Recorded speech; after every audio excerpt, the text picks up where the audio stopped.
प्रधानमंत्री नरेंद्र मोदी ने आरोप लगाया है कि कांग्रेस ने मुंबई में 26/11 के आतंकवादी हमलों के दौरान शहीद हुए सुरक्षाकर्मियों और लोगों का अपमान किया है। उनकी यह टिप्पणी कांग्रेस नेता विजय वट्टीवार की उस टिप्पणी की पृष्ठभूमि में आई है जिसमें उन्होंने कहा था कि तत्कालीन ATS प्रमुख हेमंत करकरे को पाकिस्तानी आतंकवादी अजमल कसाब ने नहीं मारा था। मतदाताओं से ये सुनिश्चित करने का अनुरोध करते हुए महाराष्ट्र में कांग्रेस एक भी लोकसभा सीट न जीते, उन्होंने अहमदनगर ज़िले में एक चुनावी रैली में दावा किया कि 4 जून यानी मतगणना की तिथि विपक्षी इंडिया गठबंधन की एक्सपायरी डेट होगी। अहमदनगर में राष्ट्रीय जनतांत्रिक गठबंधन के उम्मीदवार सुजय विखे पाटिल और शिरडी में सदाशिव लोखंडे के लिए चुनावी रैली को संबोधित करते हुए मोदी ने दावा किया कि विपक्ष पार्टी की A टीम हार रही है लोकसभा चुनाव के लिए, इसलिए सीमा पार से B टीम सक्रिय हो गई है और इससे कांग्रेस का हौसला बढ़ रहा है। प्रधानमंत्री का इशारा पाकिस्तान के एक नेता द्वारा कांग्रेस के पूर्व अध्यक्ष राहुल गांधी की तरफ था। मोदी ने कहा कि यह कांग्रेस आतंकवादियों को क्लीन चिट दे रही है, जबकि पड़ोसी देश तक ने अपने नागरिकों की भूमिका 26/11 हमलों में स्वीकार कर ली है। कांग्रेस देश को कहां ले जाना चाहती है, तुष्टीकरण के लिए वो इस स्तर तक गिर गई है। बहुजन समाज पार्टी BSP की सियासत को तेज़ रफ्तार के साथ लेकर आगे बढ़ रहे भतीजे आकाश आनंद के पर मायावती ने कतर दी हैं। अपना उत्तराधिकारी बनाकर इस बार के आम चुनाव में लॉन्च कर चुकी मायावती ने 7 मई की शाम को बड़ा फैसला करते हुए आकाश को उत्तराधिकारी और नेशनल कोऑर्डिनेटर पद से हटा दिया है। इस कदम से हर कोई भौचक्का है। आखिर आकाश आनंद ने सीतापुर में दी अपने भाषण में ऐसी कौन सी बात कहती थी जिससे नाराज़ मायावती ने इतना बड़ा फैसला कर दिया। आकाश आनंद अपने जिन आक्रामक तेवरों की वजह से पॉपुलर हो रहे थे वही उनको भारी पड़ गया। खुद मायावती ने उनको आगे बढ़ाया। कई साल तैयारी के बाद लोकसभा चुनाव में उनको बड़े नेता के तौर पर लॉन्च किया। पहली बार चुनाव में सक्रिय भूमिका निभाने उतरे आकाश विरोधियों पर काफ़ी हमलावर दिखे। आकाश आनंद UP में ताबड़तोड़ रैलियां कर रहे थे। आकाश ने बड़े ही आक्रामक अंदाज में शिक्षा, महंगाई और बेरोज़गारी जैसे मुद्दे उठाकर युवाओं का दिल जीतने की कोशिश की। लखनऊ के अंबेडकर विश्वविद्यालय से लेकर पेपर लीक का मुद्दा भी उन्होंने खूब उठाया। आकाश का ये अंदाज़ युवाओं को अपनी तरफ अट्रैक्ट कर रहा था, लेकिन सीतापुर में हुई रैली के बाद से मायावती ने ब्रेक लगा दिया। 28 अप्रैल को सीतापुर रैली में आकाश के तेवर कुछ ज़्यादा ही ऑफेंसिव आक्रामक नजर आए। उन्होंने मंच से चुनाव प्रचार करते हुए भाजपा को आतंकियों की पार्टी कह दिया। इसके साथ ही उन्होंने सत्ताधारी पार्टी से सवाल पूछने और काम न होने पर चप्पल, जूता और लाठी तैयार रखने जैसी टिप्पणियां भी कर डाली। चुनाव आयोग तक को नहीं बख्शा। रैली के बाद उन पर FIR हो गई। भाजपा की सरकार बुलडोज़र की नहीं बल्कि आतंकवादियों की सरकार है, ये कहना था आकाश आनंद का। अपने अवाम को गुलाम बनाकर रखा है। ऐसे सरकार का समय आ गया है ख़त्म होने का और चुनाव में बसपा की सरकार बनाकर बहन जी को प्रधानमंत्री बनाइए। ऐसी सरकार जो शिक्षा और रोज़गार नहीं दे सकती, ऐसी सरकार को कोई भी हक़ नहीं है कि आपके बीच में जाने का। अगर ऐसे लोग आपके पास आएँ तो जूता निकाल कर रेडी कर दीजिएगा, वोट की जगह जूता मारिएगा। चुनाव आयोग को हमारी बात बुरी लग गई है और अगर ऐसा लग रहा है कि हमें तालिबान और आतंकी जैसे शब्द नहीं कहना चाहिए था तो दरख्वास्त है कि वो यहाँ आकर गांव में अपनी बहन बेटियों की स्थिति देख लें। वो खुद समझ जाएंगे कि जो हमने कहा वो सत्य है।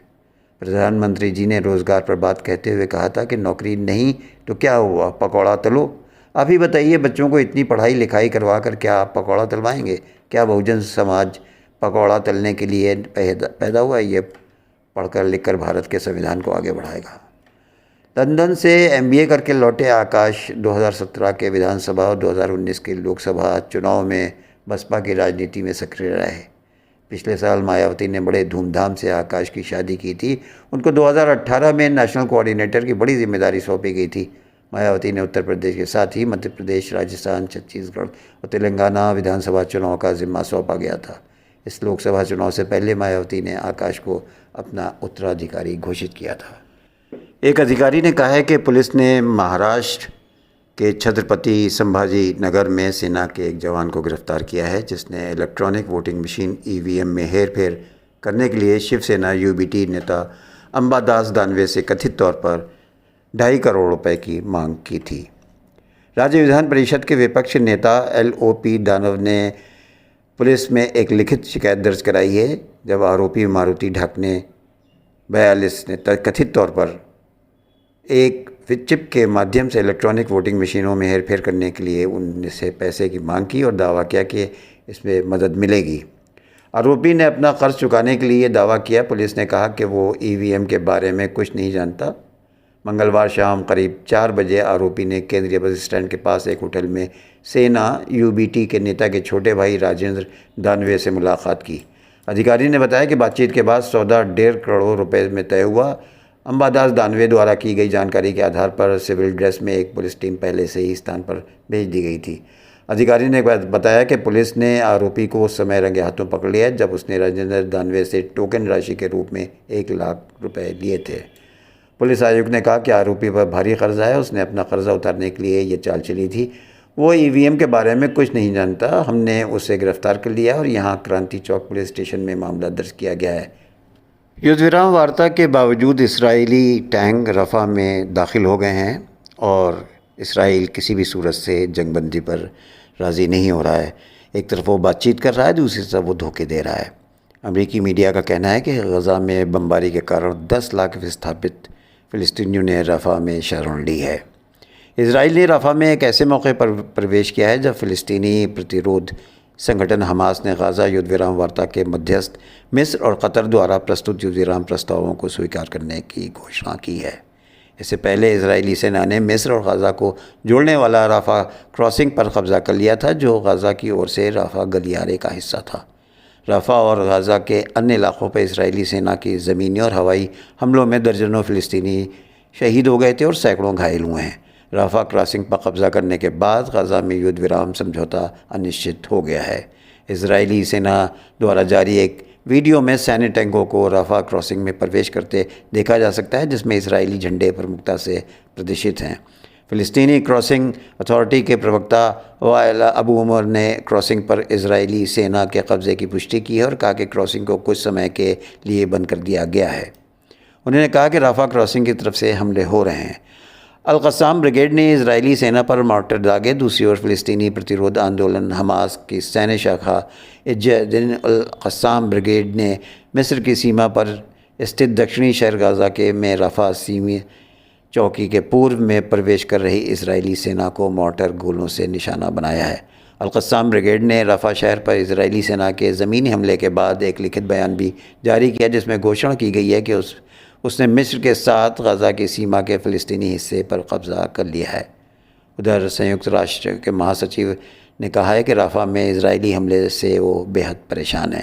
गाज़ा युद्ध विराम के लिए कतर, मिस्र, हमास और अमेरिका के बीच बातचीत चल रही थी। उधर संयुक्त राष्ट्र के महासचिव एंटोनियो गुटेरेस ने कहा है कि राफ़ा में इजरायली हमले की शुरुआत को लेकर वो काफ़ी चिंतित है।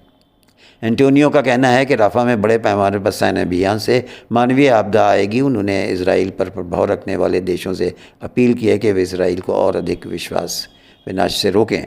संयुक्त राष्ट्र के महासचिव ने कहा कि राफ़ा और करम अबू सलेम क्रॉसिंग को बंद करने से गंभीर मानवीय स्थिति ख़राब हो जाएगी और गाज़ा को सहायता पहुँचाने के लिए दोनों क्रॉसिंग को तुरंत खोला जाना चाहिए।